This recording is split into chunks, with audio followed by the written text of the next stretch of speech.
They said I'd ruin the wedding if I showed up. My stepmother swore I'd bring shame to the family. But what she did that night, ripping my dress in front of hundreds, became her biggest mistake.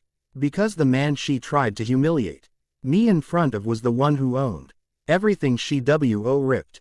My name is Vivian, and this is the story of how my stepmother tried to destroy me at my brother's wedding, and how karma arrived, wearing a tailored suit. Before I tell you how humiliation turned into victory, hit that subscribe button, because by the end, you'll believe in poetic justice. I grew up believing silence was the price of peace. After my mother passed away, my father remarried a woman named Claudia, a woman who could turn kindness into weakness and affection into ammunition. She arrived in our house, wearing perfume that smelled like money, and a smile that never quite reached her eyes. At first, I wanted to believe she could fill the emptiness my mother left behind. I even called her mom once. She turned to me with that icy smile and said, "Don't call me that. You already have a mother, or at least you did." That was the day I learned how cruelty can hide behind lipstick and pearls. From that moment on, my place in the house changed. Claudia's son, Ethan, could do no wrong. He got the newest gadgets, private tutors, even a car before he could drive. I, on the other hand, was treated like an inconvenience. My father forgot to deal with my meals were separate, my clothes were hand-me-downs, and my achievements, no matter how small, were dismissed as luck. "You should thank Ethan," Claudia would say. "He's the reason you still have a roof over your head." My father never corrected her. He'd look at the floor, swirling the ice in his glass, pretending not to hear. That silence broke something in me. It told me I'd never be enough. Not for her, not for him, not for anyone who thought money decided worth. By the time I turned 18, I'd learned to disappear. I left home the day after graduation with a single suitcase and $200 in my pocket. I didn't look back. Life outside that house wasn't easy, but at least it was mine. I worked double shifts as a waitress, studied at night, and promised myself I'd never depend on anyone again. I rented a tiny apartment with a leaky ceiling and made it feel like home with cheap fairy lights and thrift store curtains. I wasn't rich, but I was free. And sometimes that's worth more than gold. That's where I met Daniel. He came into the cafe one rainy night, drenched and laughing because his umbrella had turned inside out. He wasn't like the people I'd known growing up. No arrogance, no need to prove himself. He talked to me like my thoughts mattered. We started sharing coffee breaks, then stories, then dreams. I thought he was just another ordinary man trying to make it through life. He never mentioned money, and I never asked. I didn't fall in love with what he had. I fell in love with the way he saw me, like I wasn't invisible. We married quietly in a small garden behind the courthouse, surrounded by flowers and laughter. No family, no drama, no spotlight, just us. He gave me a simple silver ring and said, "You don't need the world to see your worth. You just need to see it yourself." At the time, I had no idea how literal those words would become. Years passed peacefully, until one afternoon a cream-colored envelope arrived in the mail. My heart sank the moment I saw the handwriting. Elegant, cold, unmistakable. It was from Claudia. "You are cordially invited to celebrate the marriage of Ethan Reynolds and Charlotte Davis." It read embossed in gold. For a moment, I thought it was a joke. Why invite the family? Disappointment to a wedding that would probably be covered in luxury magazines. But at the bottom of the invitation in neat cursive letters was a note. "Do make sure to wear something appropriate this time." Daniel found me staring at it. "You don't have to go," he said gently. "They've done enough damage." I wanted to agree to throw the invitation away and never think about it again. But something inside me, maybe pride, maybe the ghost of the girl who once cowered in that house refused to hide. I'll go, I said quietly. Not for them. For me. Daniel smiled, that calm, knowing smile of his. Then I'm coming with you. I shook my head. You don't know what they're like, Daniel. They'll pick you apart the way they do everything that doesn't fit their picture-perfect world. He just chuckled softly. Vivian, I've spent my life watching people pretend. I think I can handle your family. I didn't realize then what that meant. To me, Daniel was still the man who fixed his own car, cooked dinner, and insisted on doing the dishes. I didn't know he owned the company that supplied half the luxury venues in the city. He'd never told me because he didn't want his world to change the way I saw him. In the days leading up to the wedding, I could feel old memories clawing their way back.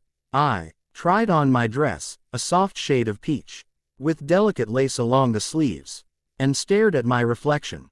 It wasn't expensive, but it was beautiful. It was me, and for once, that felt like enough. Daniel came up behind me, kissed my shoulder, and whispered, "You look like peace." But deep down, I knew peace wasn't what awaited me. Claudia's world thrived on appearances, and I was still the girl she'd tried to erase. As we packed our bags, a quiet unease settled over me, like a storm waiting behind the clouds. I kept thinking about the last time I'd seen her, the way she'd looked at me like I was dirt she couldn't sweep away. I remembered her words, "You'll never amount to anything, Vivian. Some people are born to serve, not to shine." Those words used to break me. But as Daniel took my hand before we left, I realized something had changed. I wasn't that scared girl anymore. I'd built a life out of the ashes she left behind. Still, I couldn't shake the feeling that this wedding wasn't just a reunion. It was a test, a final act in a play I hadn't agreed to be part of. I had no idea that by the end of that night, Claudia's empire of cruelty would crumble in front of the very people she was trying to impress, and the woman she once called worthless would become the name on everyone's lips. I'll never forget the way the air felt that morning, heavy with perfume, arrogance, and the faintest trace of fake smiles. Ethan's wedding was held at one of those sprawling estates with white marble floors, fountains that never stopped running, and chandeliers that looked like they belonged in palaces. Everything about it screamed money, the kind of money Claudia worshipped. When Daniel and I arrived, every head turned. Not in welcome, more like curiosity. Like they were wondering who had let me in. Claudia stood at the top of the grand staircase, dripping in diamonds. Her hair pulled into a perfect twist. The moment her eyes found me, her smile faltered just slightly before returning, sharper than glass. "Well," she said, loudly, so everyone could hear, "you showed up. I wasn't sure you'd have the courage after everything, everything." That one word carried years of insults. Reminders that I didn't belong, that I was the scar on her perfect picture. I forced a smile. "It's Ethan's day. I came for him." She gave a small mocking laugh. "How noble of you." Her gaze slid to Daniel, scanning him from head to toe. "And this must be your husband." The pause was deliberate, like the word itself was an insult. "I must say you've done better than I expected. Though I hope he's not the one who picked your dress." Her friends chuckled. My peach dress suddenly felt too plain, too fragile, under the weight of their judgment. Daniel started to speak, but I squeezed his hand lightly. "Don't," I whispered. I wasn't going to give her a show. The ceremony itself was picture perfect. The bride, Charlotte, looked stunning. Ethan looked happy in a way I hadn't seen since we were kids. For a moment, I let myself forget where I was, who surrounded me, and just admired the beauty of two people starting something new. But peace doesn't last long in a house built on control. After the vows, we moved into the reception hall. Crystal glasses clinked, laughter filled the air, and I stayed quietly at the corner table with Daniel. I could feel Claudia's eyes on me even when she wasn't looking. She thrived on pretending to ignore me while making sure everyone else didn't. When it came time for the family photo, I hoped she'd overlook me. I would have been fine watching from the side, but Claudia had other plans. Vivian, she called out, her voice cutting through the music like a blade. Come, we'll take one big family photo. Reluctantly, I walked toward the stage. The photographer tried to organize everyone, placing Ethan and Charlotte in the center, Claudia beside them and me at the far end. Just as he was about to snap the picture, Claudia said, "Wait, could we get her to step back a little? She's ruining the symmetry." A few guests laughed under their breath. The photographer hesitated. "Ma'am, I think." No, she insisted, waving him off. "It's fine. Vivian understands. She's always known her place." My throat tightened. I could feel everyone watching, some uncomfortable, others entertained. I forced a smile and stepped aside, but apparently even that wasn't enough. She leaned closer, her voice a low hiss. "You should have stayed home, Vivian. No one wanted you here. You embarrass us." Daniel took a step forward, but I shook my head. My eyes burned, but I refused to give her tears. "I didn't come here for you," I said quietly. Something in my calm tone must have angered her. Maybe she hated that I wasn't breaking, because the next thing I knew, she grabbed my wrist hard and yanked me closer. "Don't talk back to me," she snapped loud enough for half the room to hear. Gasps rippled through the crowd. I tried to pull free, but she wouldn't let go. The sound of fabric tearing echoed across the hall. My sleeve ripped clean off. For a moment, time stopped. I stared at her, at my torn dress, at the crowd frozen in shock. Then she pointed toward the exit. "Get out," she shouted. "You've humiliated this family for the last time. Guards, remove her." The two security men looked uncertain, glancing between us. The bride's smile had vanished. Ethan stood frozen, whispering something to Claudia, but she brushed him off. I could feel hundreds of eyes on me, whispers snaking through the air. Some pied me, others smirked behind champagne glasses. My heart pounded so loudly I could barely hear anything else. Daniel finally stepped forward, his voice calm but sharp. "Let go of her," he said. Claudia's eyes flicked toward him, full of disdain. "And who exactly do you think you're talking to? This is a private family matter. You're lucky we even let you through the door." He didn't move, just stared at her.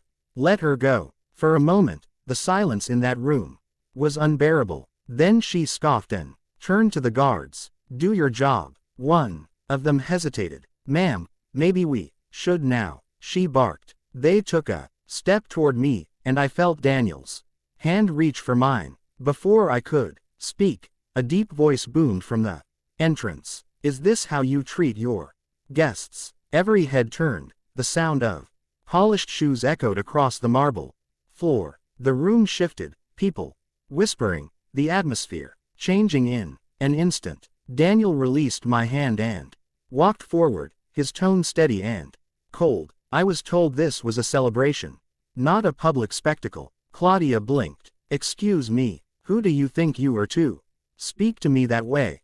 He tilted his head slightly, almost amused. "You'll find out soon enough." The entire room fell silent. Even the band stopped playing.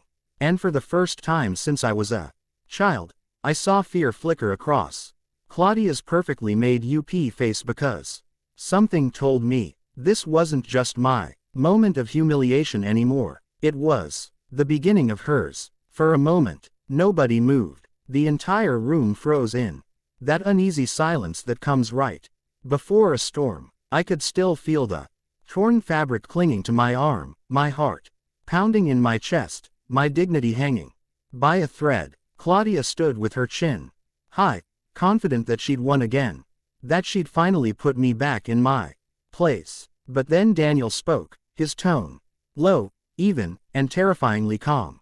"Who touched my wife?" Every whisper, every gasp in that ballroom stopped cold. "Wife." That one word rolled through the air like thunder. People exchanged stunned glances. Claudia blinked in disbelief, then let out a mocking laugh. Your wife, she said loud enough for everyone to hear. Well, maybe you should buy her a proper dress next time. Something that doesn't tear so easily. Her friend snickered behind her like a pack of trained parrots. Daniel's expression didn't change. He slowly reached into his suit pocket, pulled out his phone, and pressed a single button. Within seconds, 2 men in black suits entered the hall. Men I didn't recognize, but who walked straight toward Daniel like soldiers waiting for orders. The color drained from Claudia's face as she realized this wasn't some random man she could mock. Mr. Westbrook, we didn't expect you so soon, one of them said. The room went silent again. Mr. Westbrook. The name landed like a weight in the air. People started whispering in shock. Claudia's hand dropped from my torn sleeve. She looked at him blinking rapidly, the confidence draining from her eyes. Westbrook, as in Westbrook Industries, she stammered. Daniel nodded once. That's right. Then his voice turned icy. And, if I'm not mistaken, this entire property, the catering, the decor, the security, even the media coverage is managed by one of my subsidiaries. So, technically, he took a slow step toward her. You just humiliated your own sponsor's wife. Gasps rippled through the guests like waves. Ethan looked pale. The bride covered her mouth. And even the photographer stopped breathing. Claudia tried to recover, her voice trembling. I didn't know. I didn't mean. Daniel raised a hand, silencing her. No, you meant every word. He turned to the guards who had been seconds away from dragging me out. You can escort her out instead. For a moment, they hesitated as if unsure they'd heard right. Then one of them nodded. Yes, sir. Claudia stumbled back, her voice rising. You can't do this. This is my son's wedding. My family. Your family. Daniel interrupted sharply. Should be ashamed of how they allowed this. He turned to the crowd, his voice cutting through the room like steel. Let this be a lesson. Status means nothing when you've lost your humanity. I stood there frozen, watching the woman who'd made my life miserable for years being escorted toward the door. She tried to resist, shouting empty threats about lawsuits and connections, but nobody dared look her in the eye. Guests whispered in disbelief, recording everything on their phones. For once, I wasn't the one people were whispering about. Daniel removed his suit jacket and gently wrapped it around my shoulders. You okay? He asked softly. His eyes, usually warm, now carried a storm I'd never seen before. I nodded, trying to steady my voice. You didn't have to do that. Yes, he said quietly. I did. The bride, Charlotte, stepped forward hesitantly. Mrs. Westbrook, I'm so sorry. We had no idea. Her sincerity was real, her eyes full of guilt. I gave her a small nod. It's not your fault, I said. Some people mistake cruelty for class. Ethan finally found his voice. Vivian, I didn't know she'd. Daniel cut him off with a look that made Ethan falter. You let her. That's enough. The band didn't dare play. The laughter, the music, the clinking of glasses, gone. The only sound was the heavy beating of silence. Claudia's voice echoed faintly from outside, screaming at the guards, but even that faded into the night. Daniel turned back to me. You're leaving with your head high, he said, holding out his hand, not as the girl they pied, but as the woman they'll never forget. We walked out together, past the marble staircase where Claudia had first greeted us, past the shocked faces that now looked at me with awe instead of disdain. Outside, the air was cool and quiet, the night sky wide and endless. When we reached the car, Daniel opened the door for me, then paused, his voice low. You know, he said, I was planning to keep my last name hidden a little longer. I smiled faintly. So much for that plan. He laughed. The tension breaking for just a second. She deserved to know who she was dealing with. Then he looked at me, his tone softening. But more importantly, you deserve to see what it feels like to be protected. For a long moment, I just sat there, watching him in silence. The man who had stood up for me, not because of pride or anger, but because he couldn't stand seeing me hurt. As we drove away, the glow of the mansion faded behind us. I could almost feel the shift, the balance of power finally changing after years of silence. For so long, Claudia had made me feel small, but that night, she was the one who was diminished, stripped of the only thing she valued, control. I looked at Daniel and whispered, "You turned humiliation into justice." He smiled without taking his eyes off the road. "No," he said softly. "You did that, the moment you walked in there with your head held high." I leaned back in my seat, feeling the last of the old pain loosen its grip. For the first time in years, I wasn't angry. I wasn't broken. I was free. Inside that grand mansion, they might still be whispering my name. But now it carried a different weight. Not the weight of shame, the weight of power. The next morning, my phone didn't stop buzzing. Messages, calls, and notifications poured in faster than I could read them. At first, I thought it was just gossip spreading within the family circle. But when I opened one of the links, I froze. That was the headline. Beneath it, a picture of me, standing in Daniel's jacket, my torn dress still visible. Claudia's stunned expression caught mid-scream behind me. The video had already gone viral.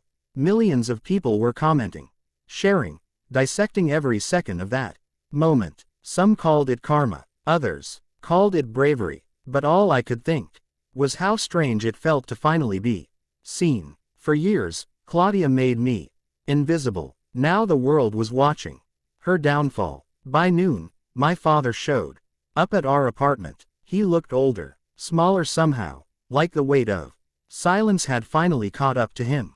For a long time, he just stood in the doorway, shifting uncomfortably, unable to meet my eyes. "Vivian," he said, finally. "I didn't know she'd go that far." I looked at him carefully. "You didn't stop her either." He exhaled, guilt flickering across his face. "You were always stronger than I realized." He whispered, "Your mother would have been proud." That was the closest thing to an apology I'd ever get. And, honestly, it was enough. News about Claudia spread fast. Her perfect image crumbled overnight. Sponsors dropped her from every charity board she clung to.